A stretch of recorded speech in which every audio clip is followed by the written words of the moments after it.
You know, you have a Rochester, New York connection. You wrote a little bit about it in the book, and a friend of mine's on the board to the Rochester Music Hall of Fame, and I guess they've been trying to get you inducted for years. I mean, is there a has anybody really approached you on that? I mean, do you not have that close of a connection to Rochester? Because I know you were only here for a very short period of time. Yeah, but I do have a connection to it. I got what I did in Rochester was in that part of my life, that 9 months or whatever it was, I lived there and worked my ass off to get out of there before the snow hit. Right. But you read the book. But I really loved it. I mean, I struggled there. The way I got there was on a bus with my amplifier that weighed fucking 150 pounds and a guitar. And my wife and I had a trunk. My newlywed, who was pregnant, I didn't have a pot to piss in, man. I had nothing. I didn't, and her dad sent us bus tickets, and we drove to Greyhound for 3 days from Southern California because my mom and my stepdad said, "You're out of here. Your wife's pregnant. You're either going to cut your hair and get a good job, a real job, or you're out. We're not going to let you live here like this, like a fucking bum, you know." And I wasn't a bum, you know. Just I just didn't have time for a real job. I had a little band and we weren't making any money, but I was determined to make it. So I hopped on that Greyhound. And when I got to Rochester, you know, my life changed. So I did have to get a job in Rochester. So I got two jobs. I didn't fuck around. I went and picked up garbage in the morning and went to a print shop at night. And I worked every day. If they said, "You want to work overtime?" Yep. "You want to work Saturday?" Yep. "Want to work Sunday?" Yep. And then when I get off work at night, I'd go straight to Herb Gross's band at Salt and Pepper. And Herb Gross, I guess, became a kind of a politician around there. But I'd go there and rehearse with them, lug my damn amplifier upstairs, you know, and come back and go to bed, wake up and do it all over again. And that that part of my life was a real lesson to me that I can do it.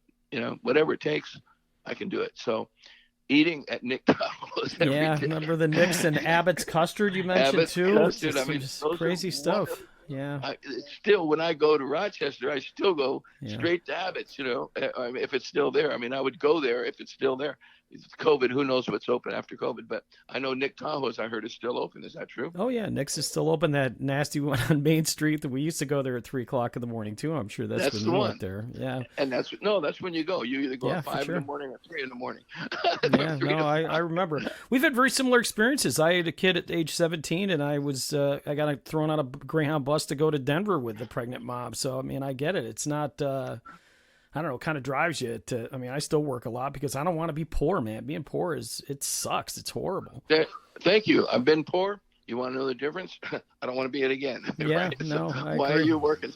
The Yeah, people say, "Why am I working so hard now?" It's not for money at all. It's because I'm just so driven. I can't stop. I love it. So now, when I achieve things, I give them away. I give it to my kids. I employ people. I give it to charity. It's like people would, if they really knew the details of how I live right now and why I do things, it'd be hard to even explain without acting like I'm either bragging or just talking shit to impress people. It's not. It's a whole different way of living. You know, when you learn that what it feels like to give.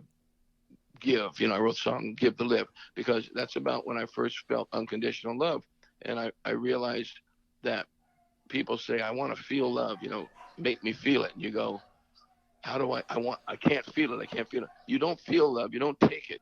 The only time you feel love is when you truly give it out of the bottom of your heart and you truly help someone, or you truly let someone know that you're there for them, like your children, yeah, right? Like 100%. That's when you feel love. And then you go, "Oh, so that's what it feels like." So you have to give it. So that, you know, it's the same with charity. You give back. You know, you do things for people. It just feels so good. So anyway, that's kind of the way I live my life. But the whole Rochester experience was, after that, I got on track and I never fell down again.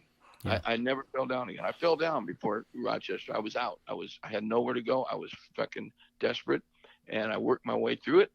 And God bless my father-in-law, Chester Berardi, who the Berardis were from Rochester. And man, he got me a van, and that van served me and my band. and I never looked back from there. Started getting shows, and I started making a living as a musician, and that's a big deal. Yeah. You know? Yeah, Herb Gross had that one hit with the Invictus, the Hump, but man, you really should be in that Rochester Music Hall of Fame. I don't care what Well, it I've been takes. asked to. I'm sorry, I went to storytelling, but I was, and I've been asked about 3 times now to come back. I think when the one I wanted to do was when the drummer Steve Gadd, I think was yeah. I mean, he's one of my favorite musicians on the planet. And I don't know him, never met him, but he's just such an amazing drummer. I mean, he is a timepiece. He's a rhythm machine.